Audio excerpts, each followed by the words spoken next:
NEP काय आहे त्याची पार्श्वभूमी सांगतो.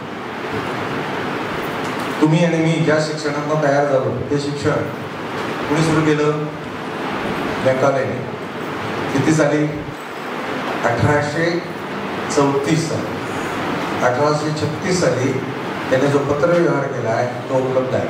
त्यात तो म्हणतो की मी हे शिक्षण व्यवस्था सुरू केले एकट्या बंगालामध्ये पुढच्या 30 वर्षात मला एकही माणूस हिंदू ठेवायचा नाही. काय करायचं नाही? तो फक्त चामडीने भारतीय असेल, त्वचेने काही लगेच बदलता येत नाही म्हणून, रंगाने वर्णाने, पण तो अंतर्बाह्य कोण झालेला असेल? ख्रिश्चन झालेला असेल. यासाठी ही पॉलिसी त्याने आणली आणि हे त्यांनी लिहून ठेवलेलं आहे. तेव्हापासून आतापर्यंत जे आपण करतोय ते काय करतोय बघा. तुम्ही शुद्ध मराठी बोलताय का? गेल्या 8 दिवसात मी किती जणांना ठोकलं? आलं लक्षात? त्याचं मूळ कुठे आहे? शिक्षणामध्ये. आजही आपल्याकडे 2 पदव्या घेऊन बाहेर पडलेला माणूस काय म्हणतो? माझ्या आता 2 पदव्या आहेत, मला कोणीतरी आता नोकरी द्या म्हणतो. तो असं म्हणतो का की मी या शिक्षणाच्या आधारावर जे काही मिळवलंय त्यामुळे असा काही उद्योग व्यवसाय करीन मी अजून 4 हातांना काम देईन? आत्मविश्वास आहे का? नाही आहे. तुम्हाला काल परवा काहीतरी सूचना दिली, मला माहित नाही काय. शेवटच्या सत्रामध्ये तुम्हाला काय करायचं आहे? या प्रशिक्षणावर आधारित काहीतरी करायचं आहे ना, ज्याचा आता तुम्ही सराव करताय. किती दिवस सराव करताय? एखादी गोष्ट सराव नाही करणं आणि मला येते म्हणून मी करणं. मी शिकतोय ना. तुम्ही तुमच्या शाळेमध्ये स्नेहसंमेलन घेता, किती दिवस सराव चालतो? जे दररोज शिकवते त्याच्याशी काय संबंध आहे? कोरिओग्राफर बोलवताना शाळेमध्ये नाही, अजून पुण्यात नाही आले. तुम्हीच घेता सराव महिना. जे मग असं नाही करता येत का? जे आमच्या पुस्तकात आहे, जे आम्ही शिकवतोय, त्या मुलीनं 4थीतल्या मला काय सांगितलं त्या पूजागिरीच्या रात्री? मला गाणं म्हणायचं. कुठलं गाणं म्हणाली ती? तिच्या पुस्तकातलं गाणं म्हणाली. त्या पुस्तकातल्या गाण्यावरती नाचली. कुणी शिकवलं होतं तिला? कुणी सराव घेतला होता तिचा? कुणी सराव घेतला नव्हता तिचा. बाईंनी फक्त दुरुस्त केल्या. सराव घेतला होता महिना. साहित्य काय कुठलं संमेलन म्हणतात? संमेलन. किती गडबड आहे. हे का चाललंय? ते तसंच आहे. ते तिथूनच आलेलं आहे. आत्मविश्वास नाही. आणि म्हणून हे त्याचं मुद्दाम मी उदाहरण दिलं तुम्हाला. आज शिक्षण घेऊन बाहेर पडणारे इतक्या वर्षात लाखो तरुण आणि तरुणी बाहेर जे पडत आहेत त्यातले 83% लोक बिनकामाचे, अनस्किल्ड. 53% डॉक्टर्स कसे आहेत? अनस्किल्ड. 100 जे डॉक्टर तयार होतात त्यातले 53 डॉक्टरला काहीच येत नसते. डिग्री आहे त्यांच्याकडे, डिग्री होल्डर आहेत ते. कुठं लावली डिग्री? त्या भिंतीच्या पाठीमागे. काही येत नाही त्याच्यात. 94% IIT नाही. कसे आहेत? अनस्किल्ड. काही येत नाही ना डिग्रीशी संबंधित, काही नाही. किती दिवस चालायचं हे? किती दिवस चालायचं? कुठेतरी बंद केलं पाहिजे ना. कारकून घडवायचे, शाळा कारकून घडवण्याचे कारखाने. 10वीची मुलं काय सांगतात? तुमच्या शिष्यवर्गापर्यंत 10वीत गेलेली मुलं सांगतात काय? आम्ही काय शिकतोय? चांगल्या पगाराची नोकरी पाहिजे, चांगला माणूस कोण आहे हे त्याला कोणी सांगतच नाही आहे. व्यवस्थाच नाही आजूबाजूला. नको माणूस हो, पण तू एक चांगला काय कुशल पंखा दुरुस्त करणारा माणूस हो असं सांगितलं तर करू शकतो का? नाही करू शकत. इलेक्ट्रिकल इंजिनियर बघा तुम्ही तुमच्या घरातला. आता 60% इंजिनिअरिंग कॉलेज पोस्ट पडले, हे माहिती आहे का तुम्हाला? 60%. 40% मेडिकल कॉलेजेस रिकामी आहेत. हे माहिती का तुम्हाला? तरी सुद्धा बाबा काय नीटची आणि जेईची परीक्षा त्याचे ठिकाण बघतायत लोक.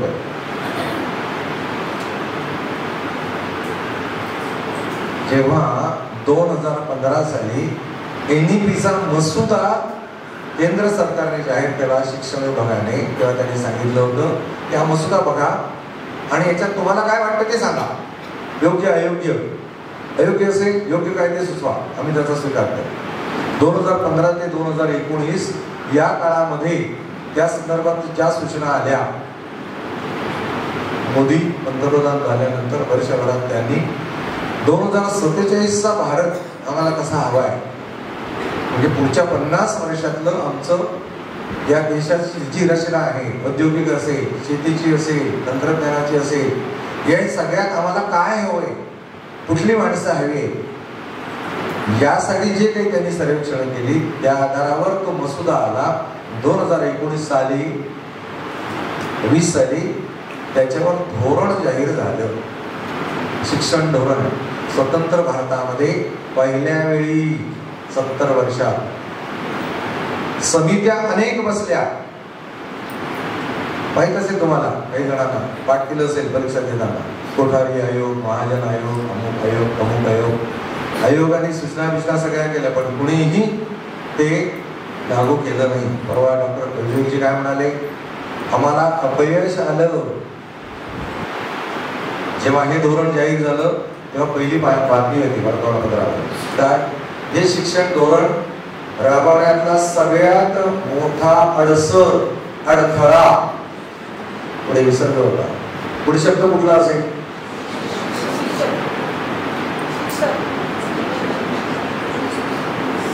शिक्षक हा शब्द होता, लक्षात घ्या. हे शिक्षण धोरण राबवण्यातला सगळ्यात मोठा अडसर शिक्षक. धोरण जाहीर झाल्यानंतर त्याच्यावर चर्चा सुरू होती. मी एका फेसबुक लाईव्हच्या चर्चा सत्रात प्रेक्षक म्हणून, म्हणजे तिथं बसून होतो मी, माझ्या ठिकाणी कोविड चालू होता त्याला. मी माझं फेसबुक चालत असताना एक चर्चा, महाराष्ट्र प्रदेश काँग्रेस कमिटी, महाराष्ट्र प्रदेश काँग्रेस कमिटीचे अध्यक्ष बाळासाहेब थोरात, तेव्हाचे केंद्रीय निरीक्षक आणि आजचे अध्यक्ष अखिल भारतीय काँग्रेसचे मल्लिकार्जुन खरगे, असे अनेक दिग्गज मंडळी त्या लाईव्ह फेसबुक चर्चेमध्ये होते. महाराष्ट्र राज्याचे मुख्याध्यापक संघाचे अध्यक्ष, महाराष्ट्र राज्याचे माध्यमिक शिक्षक संघाचे अध्यक्ष, महाराष्ट्राच्या विविध विद्यापीठाचे निवृत्त कुलगुरू, असे अनेक मंडळी त्या लाईव्ह मध्ये चर्चेत सहभागी होते. प्रत्येक जण आपापली मतं मांडत होता. मुंबई विद्यापीठाचे माजी कुलगुरू जे आता राज्यसभेचे खासदार आहेत, भालचंद्र मुणगेकर, ते पण होते. त्यांच्याबरोबर त्यांचा 30-35 वर्षाचा मुलगा पण त्या चर्चेमध्ये सहभागी होता. प्रत्येक जण आपापलं मत मांडत होता या संदर्भात. हा सुशील मुणगेकर जेव्हा उभा राहिला आणि बोलायला लागला, नीट लक्ष द्या त्याचं काय म्हणणं आहे. तो असं म्हणतो की हे जे सरकारने, केंद्र सरकारने जे शिक्षण धोरण आणलेलं आहे, जे धोरण देशाला स्वातंत्र्य मिळालं तेव्हा जाहीर व्हायला हवं होतं, जे आता आलेलं आहे, काँग्रेसने एक प्रमुख विरोधी पक्ष म्हणून हे धोरण 100% अंमलात येण्यासाठी जे करावं लागेल ते विरोधी पक्ष म्हणून त्याची जबाबदारी आहे. पहिलं म्हणतो. तो पुढे म्हणतो मी असं का म्हणतोय, तो म्हणतो मी असं म्हणतोय याचं कारण आजच्या घडीला मुंबईमध्ये चर्चा मुंबईत चालू होती. मुंबईमध्ये कुठल्याही फॅकल्टीचा इंजिनियर जो आज मुंबईत नोकरी करतोय त्याला पगार किती मिळतो? उत्तर देतो, तोच उत्तर देतो, 12 ते 15 हजार. आणि तो पुढे म्हणतो माझ्या गाडीचा जो ड्रायव्हर आहे, ज्याचं शिक्षण जेमतेम 9वी पास आहे, त्याला मी 25,000 रुपये पगार देतो. काय ऐकलं तुम्ही? इंजिनियरला पगार किती मिळतो? मुंबई पुण्यात किती मिळतो? 10 ते 12,000. आजच्याकडे 7 ते 8 एवढेच मिळतात. अरे बापरे, म्हणजे 90% इंजिनियर्सना पगार हा एवढा मिळतो. हे लक्षात घ्या. जे पॅकेज सांगतात ना ते फक्त 10% आहे. लक्षात घ्या. आजचं आपलं शिक्षण जे आहे त्याची स्थिती काय आहे? आज 90% इंजिनियर्स कुठे आहेत? मार्केटिंग करत आहे. मार्केटिंग कशाचं? सुया घे ग दाबण घे. नाही नाही असं नाहीये. जरा सर्वे करा. पुण्यात हे जे वेगवेगळ्या वस्तू विकतात, मार्केटिंग करतात, ते कोण आहेत ते बघा. त्यांना विचारा तुमचं शिक्षण काय झालं ते. 90% लोक हे मार्केटिंग करत आहे. काय विकतात हा स्वतंत्र मुद्दा. अरे तू इंजिनिअरिंगचं शिक्षण घेतलंयस ना, मग तू वस्तू का विकतोयस? तू डॉक्टर झालायस ना, मग करतोयस काय? मान सन्मान पैसा प्रतिष्ठा कशात नाही म्हणतोयस? आत्ता आपण इलेक्ट्रिकल इंजिनिअरला बोलवलं आणि त्याला म्हटलं ते 2 पंखे बंद आहेत, जरा दुरुस्त करून दे. करू शकतो का? नाही करू शकतो. पण आता तुम्ही ज्या वाहनाने इथे आलात आवारामध्ये, ते वाहन परत जाताना नादुरुस्त झालंय असं दिसलं तर तुम्ही काय करता? जवळच्या गॅरेजमध्ये येता. त्या गॅरेजवाल्याला काय सांगता? दादा बघ काय झाले. बरोबर. तो काय करतो? तो चावी लावतो, एक फेरी मारून येतो आणि मग तो सांगतो काही बदलायला पाहिजे. तुम्ही काय म्हणता? परवा तो भरलाय, त्यालाही परवा म्हणजे 6 महिने झालेले असते. मग तो उघडतो, ते जिथं ऑइल टाकतात ते, आणि तिथलं एक बाहेर काढतात, एक कांडी असते. तो म्हणतो बघा काय, बघा रंग बघा त्या ऑइलचा, डोळ्याने तुमच्या डोळ्याने बघा कसा होता भरला तेव्हा. हिरवा होता ना? आहे काय हिरवा आता? नाही. कसं झालाय? काळा. ठीक आहे. मग तो म्हणतो बघा बघा काय, बघा चिकटपणा आहे का? कशाने बघा? त्या तुमच्या बोटाच्या स्पर्शाने बघा. कसं कळलं त्याला? ऑइल बदलायला होते. तिकडे जाऊन उघडून बघितलं, मग कानाने ऐकलं, ज्ञानेंद्रिय आहे नाही, त्या कानाने ऐकलं. कुणाकडे स्किल आहे? काही त्याच्या पाठीमागे डिग्री आहे, काही डिग्री नाही. त्याच्या हाताकडे 4 पोरं काम करत आहे, एवढी चित्तप्रिय आहे. स्किल कशाला म्हणतात? याला स्किल म्हणतात. आज आपला देश क्रमांक 1 चा तरुणांचा देश आहे, क्रमांक 1 चा लोकसंख्येचा देश आहे. पण दररोजचं वर्तमानपत्र उचललं, पान उलगडलं, काय पाहिजेच्या जाहिराती आहे. माणसाची कमी आहे का? कोण पाहिजे? हा, ज्याच्याकडे कौशल्य आहे असा माणूस पाहिजे, आणि तोच आज दुर्दैवाने उपलब्ध आहे. कुठून निर्माण होतो? कौशल्य कुठे मिळालं पाहिजे? बघा, सांगा. ज्या डिग्र्या दिल्या जात आहेत तिथे कौशल्य आहे का? 53% डॉक्टर्स जो प्रत्यक्ष माणसाच्या शरीराशी खेळणार आहे, जीवाशी खेळणार आहे, खेळणारच आहे ना एका अर्थाने. आज तुम्ही इथे बसले, मी खुर्चीवर बसले मंडळी, ते काय बसले माहितीये का? खुर्चीवर का बसले ते मंडळी? खाली बसता येत नाही. म्हणजे काय होतंय? गुडघे दुखत आहेत. ते जर उठून आज जर डॉक्टरकडे कुठल्या गेले ना, ते डॉक्टर काय सांगेल माहितीये त्यांना? गुडघ्याच्या वाट्या बसला. मी इथं सांगतो तुम्हाला, ते सांगते त्या गुडघ्याच्या वाट्या बसला. गुडघ्या काही झालं नाही त्यांच्या, फक्त दुखतोय तो दुखतोय कारण व्यायाम करत नाही म्हणून, वजन वाढले म्हणून. डॉक्टर काय सांगणार? वाट्या बसला. कारण का? मला पैसे पाहिजे. हा, मला पैसे पाहिजे. मी डॉक्टर झाले ना. डॉक्टर होण्यासाठी जो पैसा घालवला आहे तुम्ही काढून कुठून? तुम्ही मला तुमच्या घरात सुद्धा जर कोणी असेल MBBS झालेला तरुण, बरं का, MBBS बरं का, गेल्या 10 वर्षात त्याने स्वतःच क्लिनिक घातलंय, मला दाखवा, आहे का? स्वतःच क्लिनिक घातलंय, MBBS झालेला तरुण आहे का? पाण्यात पुण्याचा असेल तर सांगा, मी त्याला येऊन साष्टांग नमस्कार घालतो. याचं कारण MBBS झालेला जो कोणी तरुण आहे त्याने जर दुकान घातलं ना ते चालतच नाहीये. ते दुकान घालण्याची जागा काय 10 बाय 10ची जी मिळेल ना टपरी, त्याला भाडं किती लागतं? आणि टपरीच असते ती. येणारे जे पेशंट आहे मुळात पुढे जातच नाही तिथे. पैसे कशाचे घेणार? पैशाचं कशा घेणार? आत्ता या महाराष्ट्रामध्ये तुमच्या पुण्यामध्ये सुद्धा अशी, माझ्याकडे आता एक रिपोर्ट आहे, केंद्र सरकारच्या संसदीय समितीने तो रिपोर्ट दिलेला आहे. ती समिती म्हणते 2016 नंतर या देशाचं आरोग्य जे आहे म्हणजे काय एकदम असं लयाला गेलेलं असेल. आणि त्याचा झलक तुम्ही बघितली कोविडमध्ये. कोविड हा कुठलाही रोग नव्हता बरं का, तुमच्या माहितीसाठी सांगतो. कुणाकुणाला झाला कोविड? आता टेस्टच करूया. कोविड कुणाकुणाला झाला नव्हता त्याने हातवर करा, सगळे हातवर करायला लागले. मला माहिती आहे, ठीक आहे, आम्ही कोविड नावाचा कुठलाही आजार नव्हता. कोविड नावाची भीती होती. त्या भीतीसाठी लोकांनी कुठली इंजेक्शन घेतली?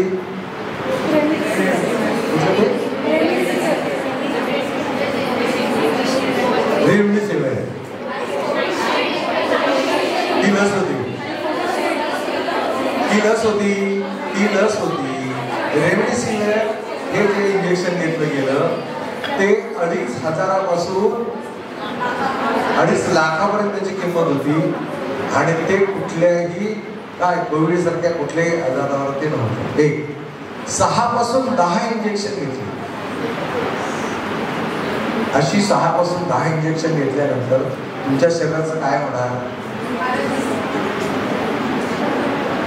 अनेक लोक जे आता जात आहेत ना, त्याचं मूळ कारण ते रेमडेसिवीर इंजेक्शन आहे, जे आत्ताही जात आहेत. मला पैसे कमवायचे आहेत, माझं दुकान मला चालवायचं आहे, म्हणून मी गुडघ्याचं ऑपरेशन अनावश्यकपणे सांगतोय का? तर त्याचं कारण ते काय?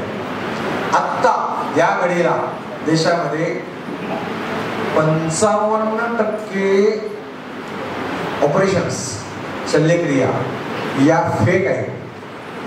फेक, खोट्या. एक उदाहरण कुलकर्णी सरच सांगते, त्यांच्या समोरचं उदाहरण. फेक ऑपरेशन कसलं? बायपास. जेव्हा त्या मुलाच्या लक्षात आलं, डॉक्टरांनी सांगितलं, म्हणजे एका व्यक्तीला आजार म्हणजे त्रास झाला, ऍडमिट केलं, ऑपरेशन झालं. महिन्याभराने त्या व्यक्तीला दुसऱ्या ठिकाणी ती होती तिथं तो त्रास झाला म्हणून नेलं आणि तिथं लक्षात आलं की पास्ट हिस्ट्री ऑपरेशन बायपास. तर त्या दवाखान्यात डॉक्टरांकडे अशी कुठल्याही यांच्यावर शल्यक्रिया झालेलीच नाही. मग त्यांच्या मुलाला बोलवलं जातं, त्याला सगळं सांगितलं जातं. मग तो त्या हॉस्पिटलमध्ये जातो आणि मग ते डॉक्टर सांगतात सुरुवातीला, मग तुम्हाला आम्ही शिडी दिली, अंक दिले, डंक दिले, हे दिले, ते दिले वगैरे असं सगळं सांगितलं जातं. तो मुलगा म्हणाला मी चाललो पोलीस स्टेशनला. त्यांनी त्याला बसवून घेतलं आणि 15 लाख रुपये दिले गप्प बसण्यासाठी. किती? 40 लाख रुपये दिले त्या हॉस्पिटलने. सोपं आहे ना पैसे कमवण्याचं हे? ही आत्ताची स्थिती आहे. आमच्या पुतण्यावर या पुण्यातच असं एक ऑपरेशन झालेलं आहे. त्याला झालं होते ऍसिडिटी आणि त्याची अँजिओप्लास्टी केली. त्यालाही 15 वर्ष झाली या घटनेला. हे पुण्यातलं सांगतोय मी आत्ता. त्या रिपोर्टमध्ये हॉस्पिटलची नावं आहेत. मी जेव्हा ऐकतो की अमक्या माणसाला अमक्या ठिकाणी ऍडमिट केलंय असं जेव्हा मी ऐकतो तेव्हा माझ्या हृदयात आणि पोटात एकदम असं धस्स होतं. त्याचं कारण या व्यक्तीला तिथं नेलेलं आहे, ऍडमिट केलेलं आहे. जेव्हा ती परत येईल तेव्हा त्या व्यक्तीचा आतला कुठला अवयव गायब झालेला असेल याची गॅरंटी नाही तुम्ही देऊ शकता. महाराष्ट्रामध्ये आणि सगळ्या देशभरात अवयव चोरीचा मोठा व्यवसाय आहे,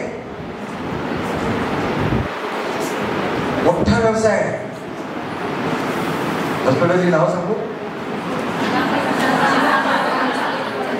Sahyadri, Sahyadri, Apex, Fortis, Apollo, ही अशी काही हॉस्पिटल्स आहेत. एकूण 7 हॉस्पिटल्स आहेत. ज्या 7 हॉस्पिटलमध्ये तुम्ही पेशंटला तुमच्या नेलं की येताना त्याचे सगळे अवयव शाबूत असतील याची गॅरंटी नाही. माझ्याकडे तो रिपोर्ट आहे, तुम्हाला कोणालाही लावून देऊ शकतो. तर त्यामुळे 53% डॉक्टर्स ज्या व्यवस्थेतनं पुढे जात आहेत ती व्यवस्था त्याचं मूळ आपण आहोत, हे लक्षात घ्या. त्यामुळे किती वर्ष चालणार हे? कुठतरी बंद केलं पाहिजे ना.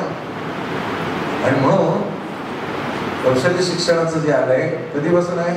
पायाभूत. पायाभूत जीवन कौशल्य म्हणजे काय? ती इमारत जी दिसते तिचं आयुष्य काय कशावर ठरतं? रंग किती चांगला दिलाय त्याच्यावर. मग पाय कसा पाहिजे, म्हणजे कसा पाहिजे, खोल पाहिजे, रुंद पाहिजे, वापरलेलं साहित्य दर्जेदार पाहिजे. ठीक आहे ना? आपल्या मुलांच्या आयुष्याचा पाया, त्याची पायाभरणी, पायाभूत जीवन कौशल्य विकास. मुलांच्या आयुष्याची पायाभरणी करायची आहे. काय द्यावं लागेल? लक्षात घ्या. आयुष्याचा पाया पहिल्या 5 वर्षात पक्का करायचा आहे.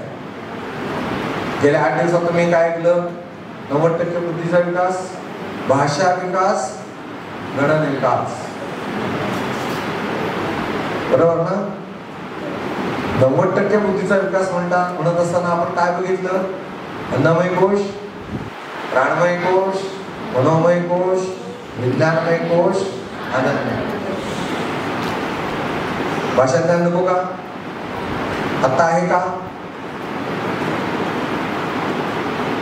आत्ता एक मला बातमी आली, ज्यांनी ही व्यवस्था बिघडवली तेच आता उलट्या बोंबा मारत आहेत. तेच आता उलट्या बोंबा मारत आहे. नाव पण सांगू शकतो, पुण्यातच आहे ते ना. माजी शिक्षण मंत्री, माजी कुलगुरू आणि हे माजी शिक्षण तज्ञ यांच्या तिघांच्या समितीने महाराष्ट्रामध्ये 2001 मध्ये आमची मुलं फाडफाड इंग्रजी बोलली पाहिजे म्हणून हा पहिलीपासून विषय आणलेला आहे इंग्रजी. आणि त्याच माजी शिक्षण मंत्री काय म्हणताय? वाचून दाखव. कुठे आहे माझा फोन? वाचून दाखव.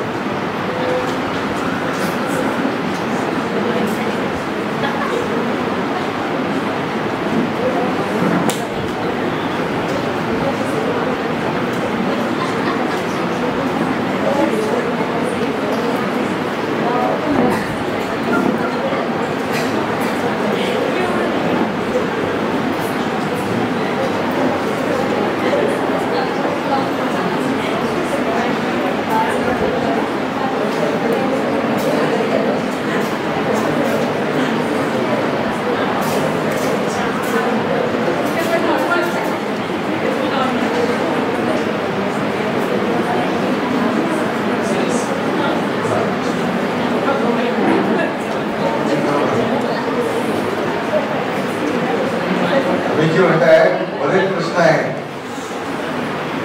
सगळ्या प्रश्नांची उत्तर मी देतो तुमच्या. काही चिंता करा.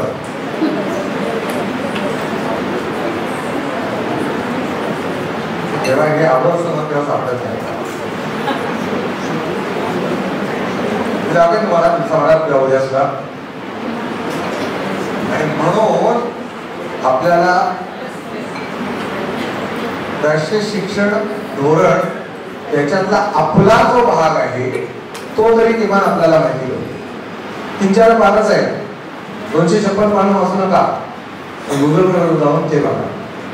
पायाभूत जीवन कौशल्य. जीवन कौशल्य म्हणजे काय? जीवन कौशल्य म्हणजे आयुष्याच्या शेवटच्या श्वासापर्यंत उपयोगी पडणारी कौशल्य. 99.99% नाही. मला परवाच्या तुमच्या ज्या शंका आल्या त्याच्यात अजूनही तुम्हाला काय शिकणं म्हणजे शिकवणं म्हणजे काय वाटतंय? 99.99% देणं ते विसरा. मुलांचा विकास करायचा आहे. कसा विकास? माणूस घडवायचा आहे. कसं माणूस? ज्याचं ते शरीराने स्वस्थ असेल, त्याचा प्राण बलवाला असेल, मन मजबूत आणि खंबीर असेल, आत्मविश्वासाने ओतप्रोत भरलेलं असेल आणि त्या आधाराने तो विवेकाचा विचार करेल, योग्य तो विचार करेल, ज्यामुळे त्याला आणि त्याच्या समोरच्याला सगळ्यांना आनंद मिळेल. ठीक आहे, बरोबर ना? हे चुकतंय काही? कसा माणूस पाहिजे? शिक्षण कशासाठी? शिक्षण यासाठी हवंय, माणूस बनला पाहिजे आत्मविश्वासाने ओतप्रोत भरलेला. त्याच्या शरीरातून जी जी कौशल्य अपेक्षित आहे ती सगळी कौशल्य त्याच्याकडे आहे. आयुष्य वाचवण्याचं शेवटच्या श्वासापर्यंत उपयोगी पडणारी कौशल्य त्याला मिळाली पाहिजे. 2 वर्षापूर्वी 4 वर्षापूर्वी याच दिवसात जून जुलैच्या त्या मधल्या काळामध्ये सह्याद्रीमध्ये एवढा पाऊस पडला की समुद्र सुद्धा ते पाणी घेईना. समुद्राकाठच्या किंवा खाडीकाठच्या अनेक शहरामध्ये पाणी 40 तास भरून राहिलं. जेव्हा ते पाणी ओसरलं तेव्हा विशिष्ट भागात 50 मृतदेह मिळाले. तेवढीच लोक राहत होती तिथे नाही. मग ती जी माणसं तिथून काय जीव वाचवू शकली नाही ती का नाही, आणि तिथून जीव वापरून गेली ती का गेली? पहिल्यांदा पाणी लागलं होतं, 40 तास पाणी होतं. पाणी उसरल्यानंतर लक्षात आलं की 50 माणसं गेली. पण मग उरलेली हजारो माणसं तिथून बाहेर कशी पडली? जीव कसा वाचवला? काय केलं जाईल? ओली ना, पोहण्यासाठी काय लागतं? या हाताबाहेरचं कौशल्य पाहिजे ना. ती गेली ती का गेली? पोहता आलं नाही म्हणून. त्या शरीराचा वापर कसा करायचा माहित नाही का? आईने काय सांगितलं? धावू नको वर्षी, पाण्यात जाऊ नको वर्षी.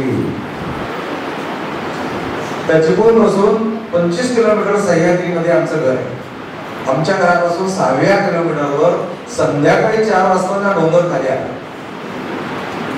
19 माणसं गेली, 17 माणसं वाचली. जी वाचली ती का वाचली आणि गेली ती का गेली? डोंगराखाली गेली का गेली?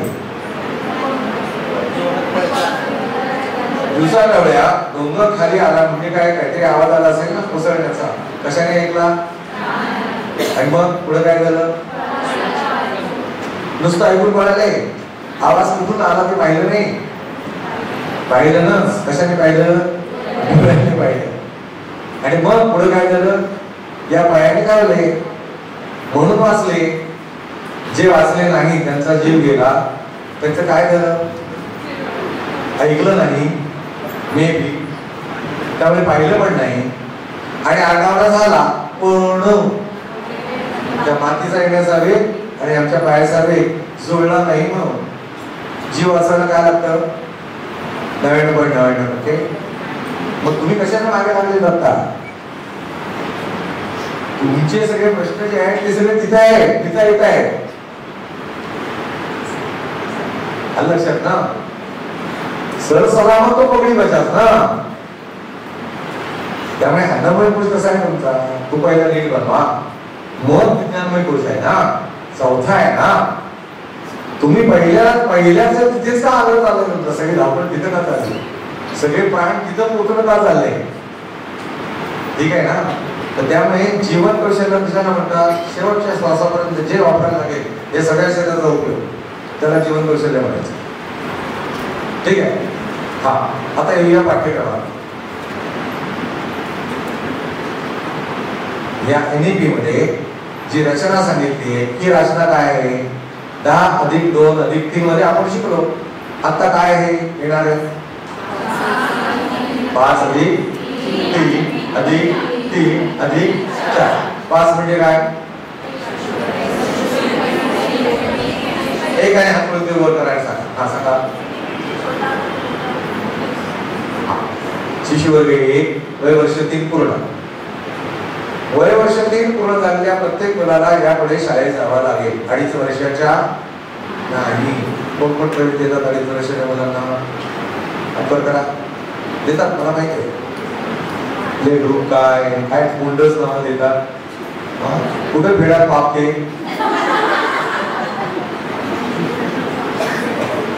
3 वर्षाच्या मुलाला शिक्षण कायदा चालू झालेला आहे.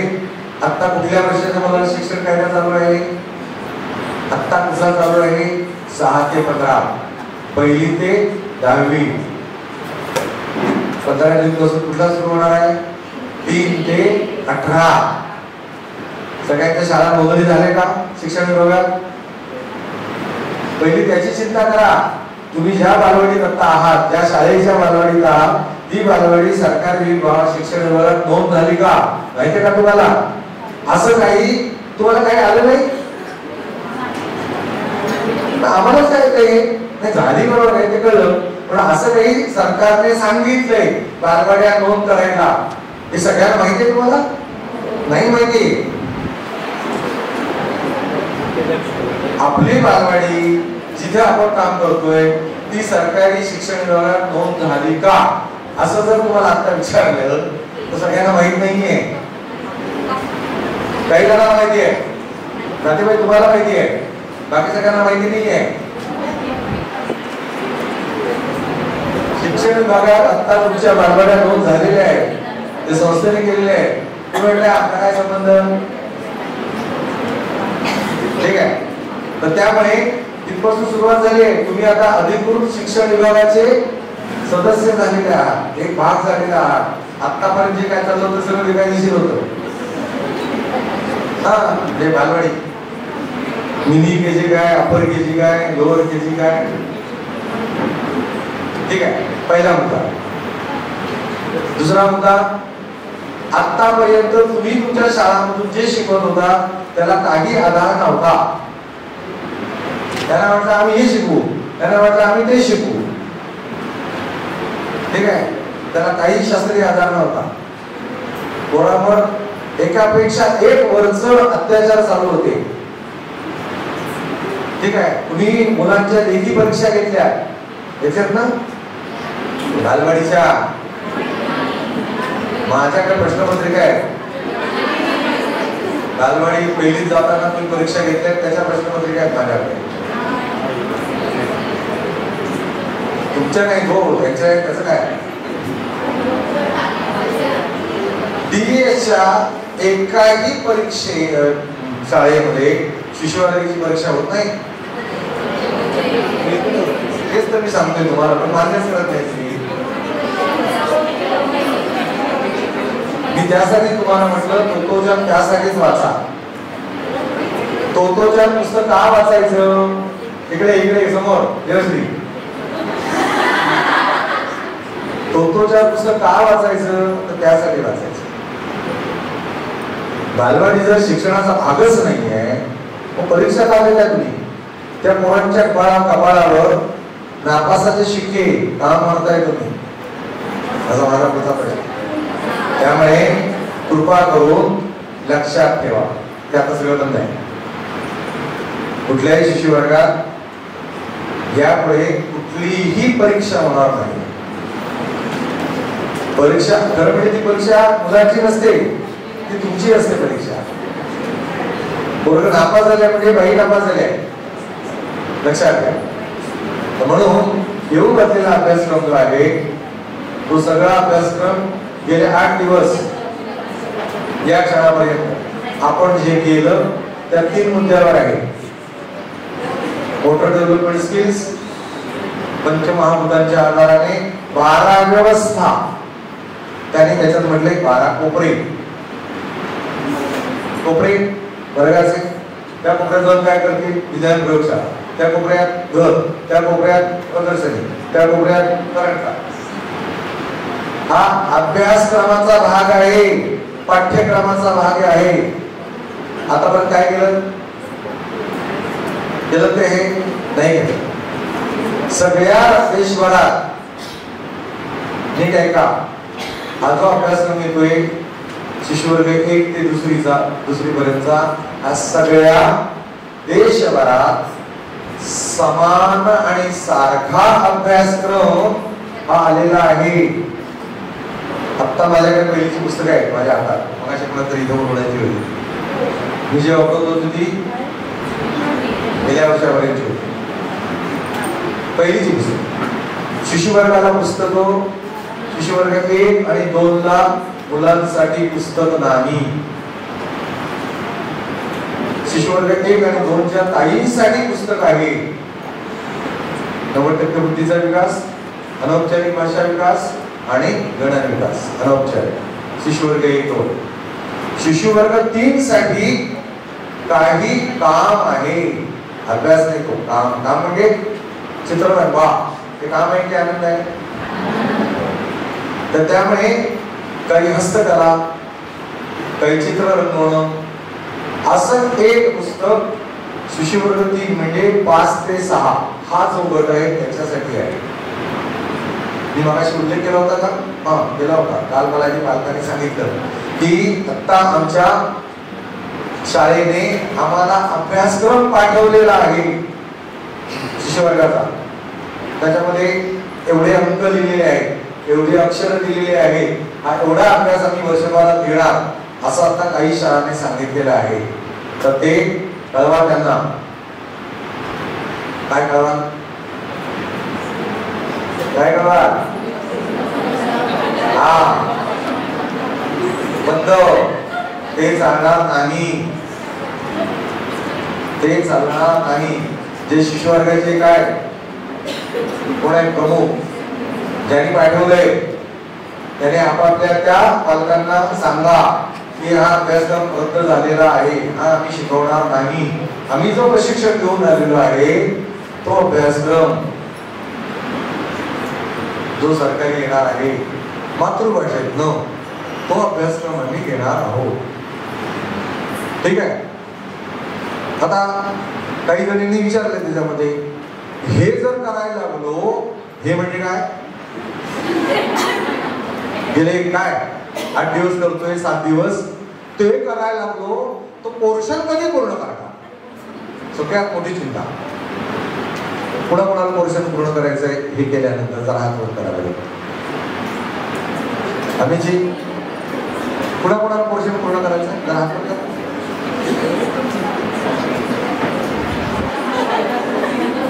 मंडळी, तुम्हाला प्रशिक्षणाला बोलवलंय याचाच अर्थ असा आहे, तो राष्ट्रीय अभ्यासक्रम तो येतोय, तो तुम्हाला पुढे न्यायचा आहे. संस्थेने दिलेला नाही आता. अरे संस्थेने तुम्हाला इथे काय बोलवलंय? तो पोर्शन पूर्ण करायला बोलवलंय, तो विसरायला बोलवलंय, तो विसरा आता. आणि हा जो येणार आहे क्षमता विकासाचा, पुन्हा 53% डॉक्टर घडवणार, तसेच ABCD 1 2 तीच गणित शिकवणारा, ज्याचा दररोजच्या जगण्याशी काही संबंध नाही. अरे किती छान गणिताचं पुस्तक आहे पहिलीचं. हे जे गेलं पोरांनी सगळं, मला माहित नव्हतं बरं का, मला काही संबंध नाही गणिताशी. मी इथून गेल्यानंतर ते ताईने माझ्या हातात पुस्तक दिलं गणिताचं, ते सगळं आहे, भीतीने मोजायला लावलंय पुस्तकात, त्या पायाचा वापर करून मोजायला लावलंय, हे टेबल मोजायला लावलंय भीतीने, आणि त्यावर आधारित प्रश्न आहेत तिथे पुस्तकात. माझा त्या काय मला भारती म्हणा एसआर काही संबंध नाही. एकदा गेलो होतो एक चुकून भाषण द्यायला, एकदाच गेलो होतो, पुन्हा त्यांचं बोलवायचं धाडसच झालेलं आहे. म्हणजे मला म्हटलं बोलू तुम्हाला, तारीख पण सांगितली, पण त्या तारखेच्या आदल्या दिवशी 2 दिवस अगोदर म्हणाले नाही जरा गडबड झाली, आम्ही नंतर तुम्हाला बोलू. पण नंतर त्याचा काय अजिबात उजाडणार नाही. त्यामुळे असं जर सगळं पुस्तकात आहे तर आम्ही का मागं लागलोय ते नको ते करायला. बाबा बदलच्या काळापासून जे चाललंय ते कुठं न्यायचं आहे आम्हाला? 2047चा जो तरुण आहे, जो अयाज या वर्षी 15 तारखेला तुमच्या समोर येणार आहे 3 वर्षाचा होऊन. 2047 मध्ये त्याचं वय किती असेल माहित आहे? तो 22 वर्षाचा तरुण असेल. कोण चालवणार आहे देश? मोदी चालवणार आहे. मग पुढे चालवायचं आहे हो ना. मग त्यांना घडवणार की बिघडवणार? नाही, पोर्शन पूर्ण करणार. काय कुठं चालले, गाडी कुठं चालली? हा, आम्ही अजूनही त्या पोर्शनच्या बाहेर पडत नाही. एक लक्षात ठेवा, पुस्तक हे आधार असतं. पुस्तकाच्या बाहेर पडून 10 गोष्टी तुम्हाला करता आल्या पाहिजे, मुलांना देता आल्या पाहिजे, तर ती मुलं तुमची आठवण करतील. जे पोर्शन संपवणारे शिक्षक आहेत ना, त्यांना कुणीही आठवणीत ठेवत नाही. बघा तुमचं तुम्ही, तुम्हाला कोण शिक्षक आठवत आहेत बघा. मला माझे शिक्षक आठवतात, ज्यांनी 3रीत मला नदीवर नेले आणि झरा म्हणजे काय असतो ते दाखवलं. मला अजूनही सगळा प्रसंग आठवत येतो. झरा म्हणजे काय? मी वर्षातून एकदा नमस्कार करायला जातो या वयास त्या माझ्या मास्तराला. का? पण त्यांनी आम्हाला प्रत्यक्ष अनुभव दिले जगण्याचे. किंवा त्या संदर्भात नाटक कसं बघायचं कुणी शिकवलं आम्हाला? मास्तरांनी शिकवलं. PSC ची परीक्षा असताना सुद्धा बोर्डाची. आणि तुम्ही काय करता बोर्डाची परीक्षा असल्यानंतर? पोरांची. आमच्याकडे मास्तरच आम्हाला बिघडवत होते. आपल्याला काय करायचंय, कोणाला घडवायचंय की बिघडवायचंय ते ठरवा. म्हणून आता या सगळ्या, मला आता सांगा पोर्शन संदर्भात कुणाला काय शंका आहे? प्रश्न आहे? अभ्यास करा, हीच वेळ आहे. काही प्रश्न असेल तर. परवा तुमच्या ज्या गटामधून चर्चा आल्या त्याच्यातनंही माझ्या लक्षात आलं की एक तर तुम्ही कुणीही NEP वाचलेली आहे. एक संस्थेने सांगितलंय की विद्याभारती नावाचं काहीतरी फॅड आलेलं आहे, ते आमचे 8 दिवस ते 10 दिवस काहीतरी करून घेत आहेत. त्या पोरांना काय बोलवतायत, नाचवतात काय, खेळवतात काय, म्हणजे काय चाललं ते चाललंय. आम्हाला मात्र काय करायचं आहे? शाळेत जाऊन पोर्शन पूर्ण करायचं, आमचं ठरलं. बरोबर ना? चला, कुणाला शंका आहे पोर्शन बाबतीत? कुणाला शंका आहे त्यांनी मला हात वर करा. अगदी पहिली दुसरीच असतो. पहिली दुसरीचं आत्ता पुस्तक आहे, मी आत्ता दाखवू शकतो, नवीन आहे या वर्षाची. कुणाला शंका आहे?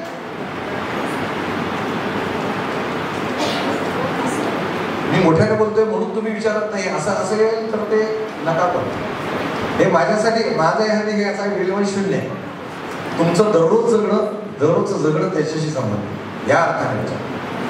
आहे काही शंका आहे? नाही ना? संपली? हा, आता पुढची तुमची शंका. हे कसं राबवायचं? हे कसं राबवायचं 3.5 तासात? आहे ना? कुणाला कठीण म्हणते? जरा हात वर. हे कठीण दिसतंय, त्याने हात वर करा. आता जेवणाच्या वेळेस त्यांच्याशी बोलत होतो, तर आपण काही पुस्तकं ऑर्डर TSनी आधीच केली आहेत राईट शाळांनी. तर ती आणि ही खूप म्हणजे वेगळी असणार आहेत का? मी आता ही जी पुस्तकं, हां अच्छा, पण म्हणजे ही तर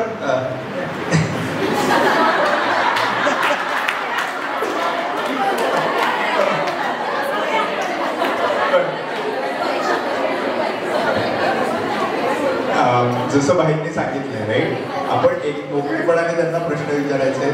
कदाचित काय होतील की ते सांगतील आणि आपण आपल्या अडचणी सांगू, पण त्याच्याशिवाय ना अडचणी पुढे नाही येणार. लक्षात आलं ना? त्यामुळे मी अडचणी पुढे येणार, त्याला घाबरू नका. हा, म्हटल्यास मला सांगा, मी इथे थांबतो, मी विचार.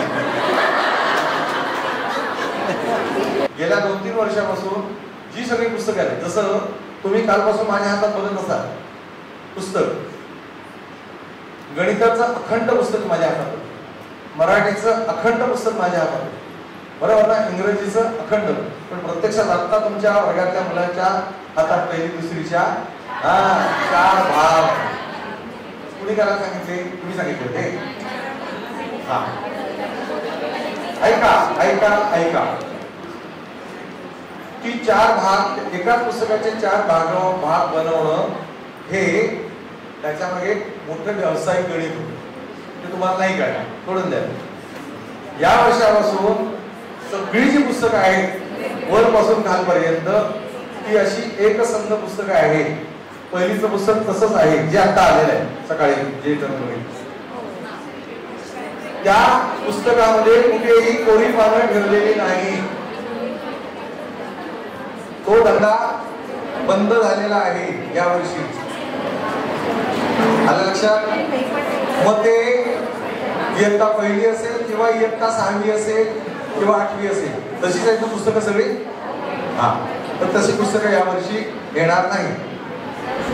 ठीक आहे. हा, आता तुम्ही जी ऑर्डर केलेली आहे पुस्तकं,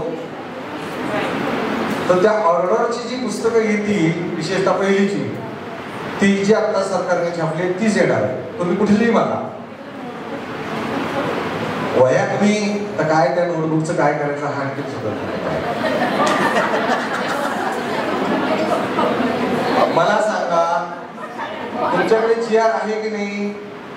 गृहपाठ देऊ नका म्हणून मग नोटबुक आला तर पहिली दुसरीच्या मुलांना.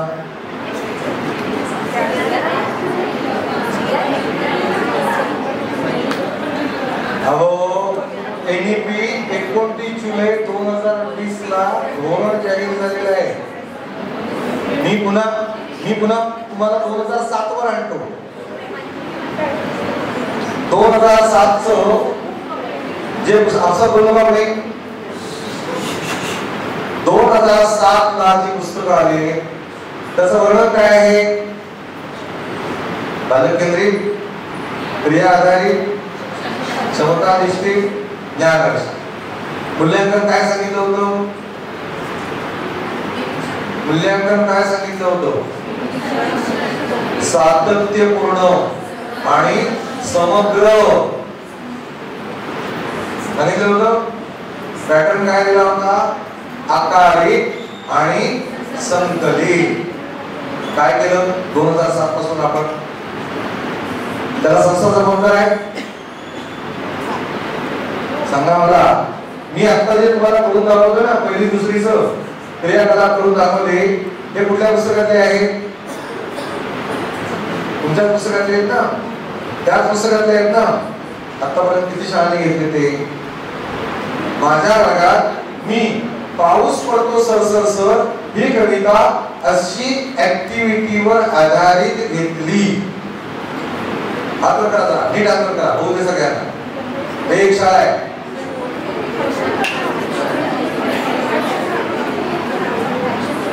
आवाज दाखवता.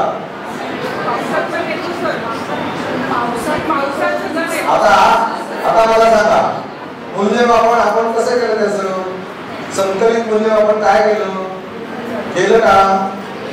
सतत आणि नोंदी ठेवल्या का? नाही ठेवल्या. मला माहिती आता 5 एप्रिल 8 एप्रिल ते 25 एप्रिल च्या परीक्षा झाल्या मुलांच्या, पहिली ते 9वीच्या. प्रश्नपत्रिका कोणी पाठवल्या होत्या? बोलल्या कोणी बोलल्या? युट्यूबवर सगळ्या प्रश्नपत्रिका होत्या सरकारने पाठवलेल्या. मुलांचं आकारित आणि संकलित मूल्यमापन करण्यासाठी लाभ जाते मी. ही वस्तुस्थिती आहे. आता महाराष्ट्राचा 10वीचा आणि 12वीचा बोर्डाचा निकाल कसा आहे? विभागशा सगळ्यात जास्त कुठला आहे? कोकणाचा आहे. त्यानंतर पश्चिम महाराष्ट्र आहे. त्यानंतर विदर्भाचा आहे. सगळ्यात शेवटी कोणाचा आहे? मराठवाड्याचा आहे. तुम्ही कधी फिरलात का परीक्षांच्या वेळी 10वी 12वीच्या त्या परीक्षा केंद्रावर कधी बघितलं का? काय असतं ती वस्तुस्थिती? कॉप्या कोण पुरवतं? काय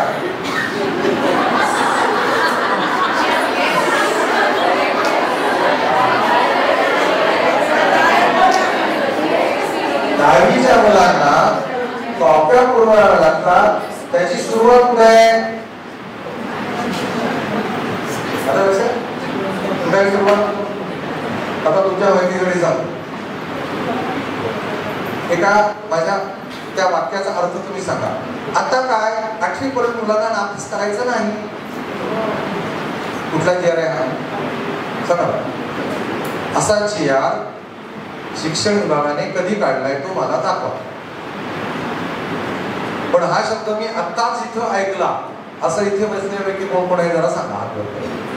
माझ्या मी आज जे बोललो ना 8वीपर्यंत नापास करायचं नाही. हे वाक्य आत्ता आयुष्यात पहिल्या वेळी ऐकलं असं कोण कोण आहे ते त्याने हात वर करा. ऐकला सगळ्यांनी? बोललो पण ना आम्ही, ऐकला पण आणि आम्ही पण तसंच बोललो.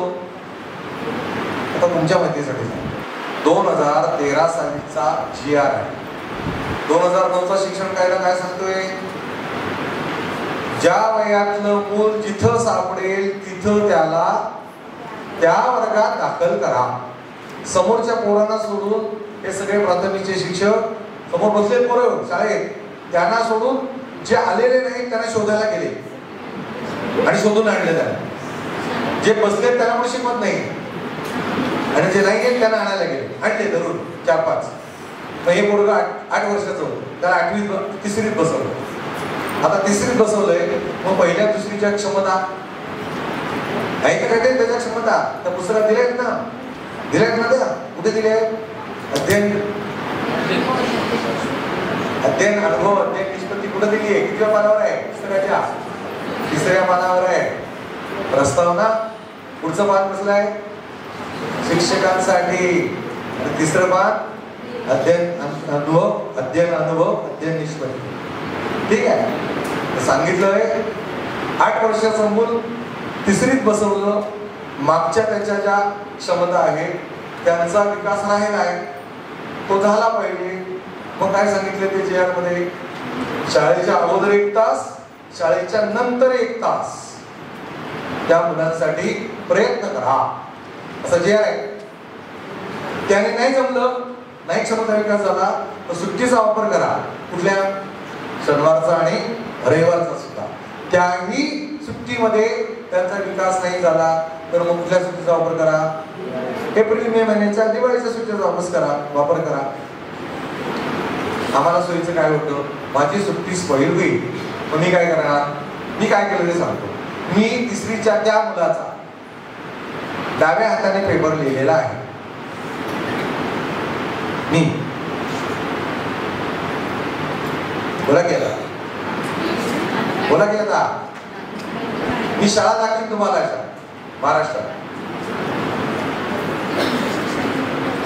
त्यामुळे आत्ताची स्थिती काय आहे तुम्ही मला सांगा ना. तुमच्या शाळांमधल्या मुलांची शैक्षणिक गुणवत्ता किती? मुलांना माझ्या मित्रांनी काल आले ते, परवा आले ते, सांगलीहून आले ते, जेमते 10वी पास झाले. व्यवसाय स्वतःचा 10-12 माणसं कामाला असतात त्यांच्याकडे. एवढ्या कुटुंबाला ते पोचतात. 10वी जेमते पास झालेले. त्याने जाहीर बक्षीस ठेवले. 10वीची मुलं 50 आहेत वर्गात. 25 मुलांनी न अडखळता मराठी काय एक परिच्छेद काय 5-7 ओळींचा न चुकता न काय अडखळता वाचायचा. किती मुलांनी? 50 पैकी 25 मुलांनी 5,000 रुपयाचं बक्षीस ठेवले. ते एवढं धाडस त्यांच्यामध्ये कुठून आलं? कुणी निर्माण केलं? असं का त्यांना इतकं जाहीरपणे सांगावं लागतंय? ते कुणाकडे बोट दाखवत आहे? लक्षात घ्या. मी आता महाराष्ट्रातल्या सगळ्या शाळांमध्ये गेले 6 महिने. मी आणि कुठे जात नाही, त्या ऑफिसमध्ये वगैरे कुठे जात बसत नाही. मी जातो वर्गात आणि वर्गात गेल्यानंतर त्या प्रत्येक मुलाला जे पुस्तक समोर आहे वाच. मराठी असो किंवा इंग्रजी असो, 4 अक्षराचा शब्द इंग्रजी 10वीच्या मुलाला वाचता येत नाही. हे जाऊ दे. श्रुतलेखन नावाचं एक कौशल्य आहे, माहित आहे तुम्हाला? काय अपेक्षित आहे? ऐकून लिहिणं. कसं लिहिणं? शुद्ध लिहिणं अपेक्षित आहे ना? मुलं लिहू शकतात का? कोण जबाबदार आहे? आता मुलं फळ्यावरचं बघून किंवा पुस्तकातलं बघून ते सुद्धा शुद्ध लिहित नाही, बघून सुद्धा शुद्ध लिहित नाही. ही जी शैक्षणिक गुणवत्ता आहे आत्ताची, ती जर दुरुस्त करायची असेल तर कुठून सुरुवात केली पाहिजे? इयत्ता पहिली. खरं म्हणजे शिशुवर्ग 1 पासून अनौपचारिक आणि इयत्ता पहिली पासून सुरुवात काय करायची आपल्याला? अक्षर वाचन की शब्द वाचन? ठरलं? मुलांनी अक्षर लिहायचं काय अक्षरलेखन कधी आहे? सगळ्यात शेवटी आहे. पहिलीचं पुस्तक कशासाठी आहे? शब्द वाचनासाठी आहे. अक्षर लेखनाची पूर्व तयारी आहे, ती पूर्ण झाली पाहिजे.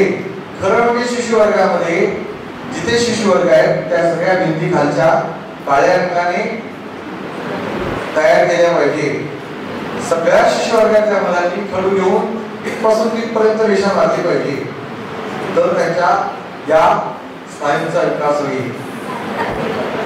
ठीक आहे. ज्या शाळांमध्ये ही व्यवस्था आहे मुलं करतील, त्याला सांगावं लागत नाही. ठीक आहे. म्हणून या सगळ्या ज्या बेसिक गोष्टी आहेत त्या जर नीट झाल्या.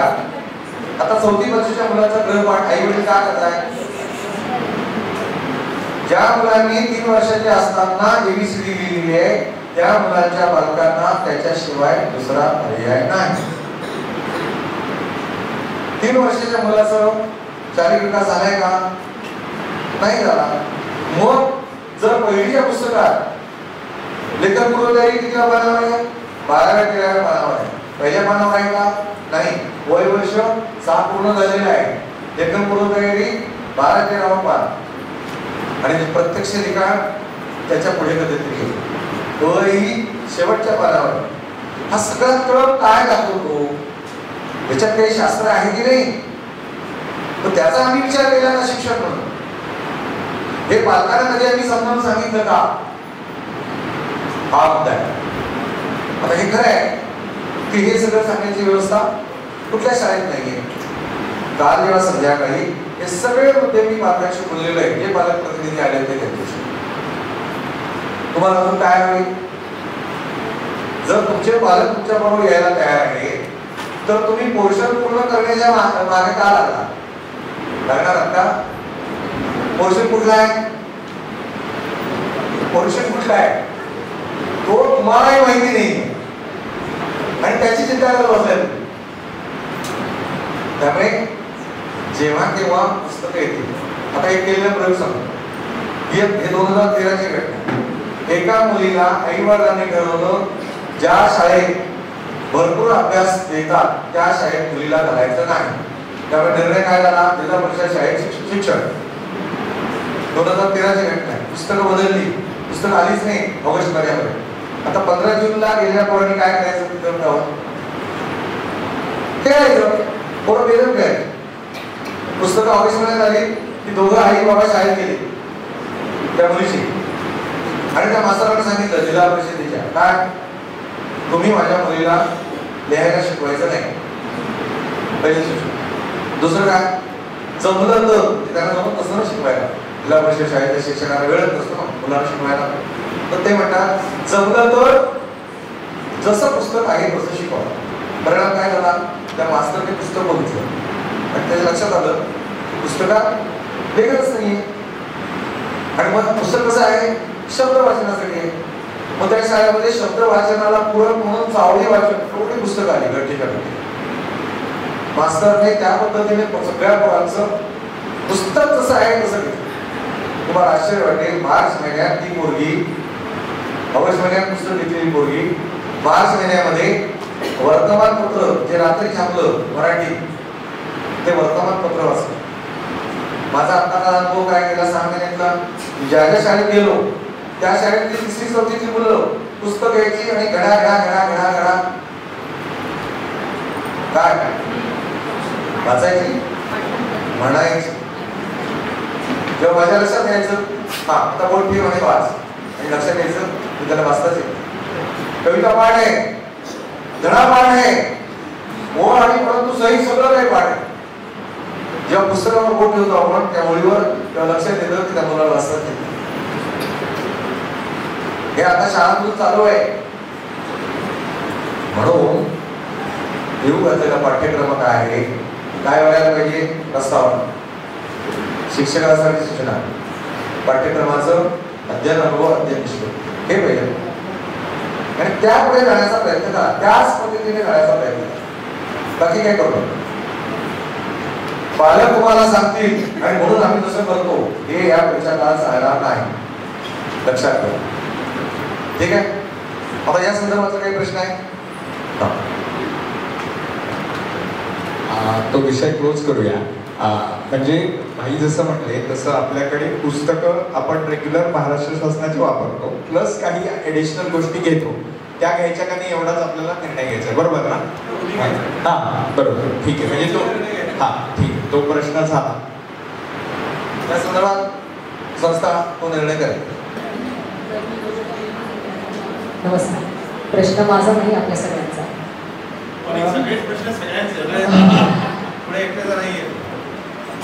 आपण 7-8 दिवस ऐकतो. आता इथे 2 ते 3 प्रकारचे गट आपोआप पडलेले आहेत. अनुदानित शाळा, विना अनुदानित शाळा, शिशु वाटिका, इंग्रजी माध्यम आणि मराठी माध्यम. आणि ह्या सगळ्यांचं आपलं एकत्रितपणे चालू आहे. चालू असताना बहुतांश गोष्टी शिशुवाटिकेचा अभ्यासक्रम आणि त्या अत्यंत सरांनी खूप सुंदर की ज्या आम्हालाही कळणं गरजेचं होतं की मुलांचा मेंदू विकसित कसा होतो किंवा एनईपी नक्की काय आहे. फक्त आता त्याच्यातून काही प्रश्न आम्हाला, कारण सगळं संक्रमण एकाच वर्षात होईल एवढे पण आम्ही ग्रेट नाही, थोडंसं आमच्यावर पण प्रेशर जाणवत आहे.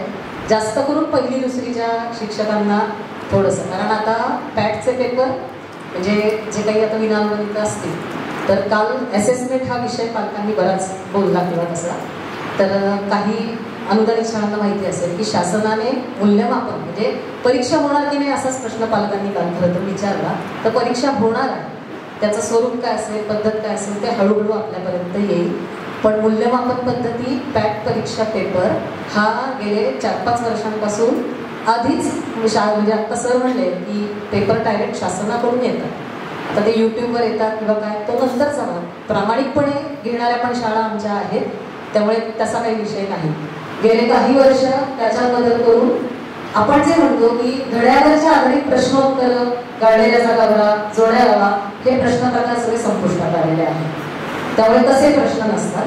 तर आता आमचे जे पेपर किंवा कसे होतात की जाहिरातीवरती आधारित प्रश्न, मुलांनी स्वतःहून लिहिणं, 3रीच्या ज्या क्षमता आणि ज्यांचा पेपर ज्या पॅटर्नचा आहे त्याच्यात ज्या अपेक्षित क्षमता आहेत त्या आत्ता ह्या पद्धतीने घेत असताना 1ली-2रीमध्ये बऱ्याच गोष्टी तिथे झाल्या पाहिजेत असं आम्हाला वाटतंय. त्याशिवाय 3रीत आलेला मुलगा ऑगस्ट आणि सप्टेंबरला 1ली चाचणी शासनाचीच देतो आणि त्यातले जे बऱ्याचशा गोष्टी आले नसतात. तर तो जो पेपर असतो पहिला ऑगस्टमध्ये शासनाकडून अख्ख्या महाराष्ट्रात एक पेपर येतो, तो त्याचा 2रीच्या अभ्यासक्रमावर आधारित असतो.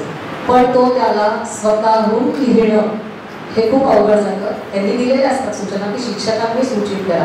तर थोडंसं आमचं असा शंका आहे की लेखन कमी करा, बरोबर आहे, त्या अगदी 3ऱ्या वयाला 4थ्या वयाला नको आहे, पण वाचन नक्की झालं पाहिजे. 1लीत आलेल्या मुलाला अक्षर ओळख, पक्क वाचन, जसं की मुलं की त्या शब्द शोधत होते किंवा काय, म्हणजे पक्क कुठपर्यंत आलं पाहिजे. आणि मग 1ली-2रीमध्ये लेखन जरी कमी झालं तरी ते वेगळ्या पद्धतीत नाही होईना असलंच पाहिजे ना, एवढी आमची मुख्य शंका आहे. आणि त्यासाठी वही वापरा, पाटी वापरा, कुठल्या वेगळ्या पद्धतीने घ्या ते. आणि दुसरं एक आहे की पालकवर्ग प्रत्येकाचा वेगळा आहे.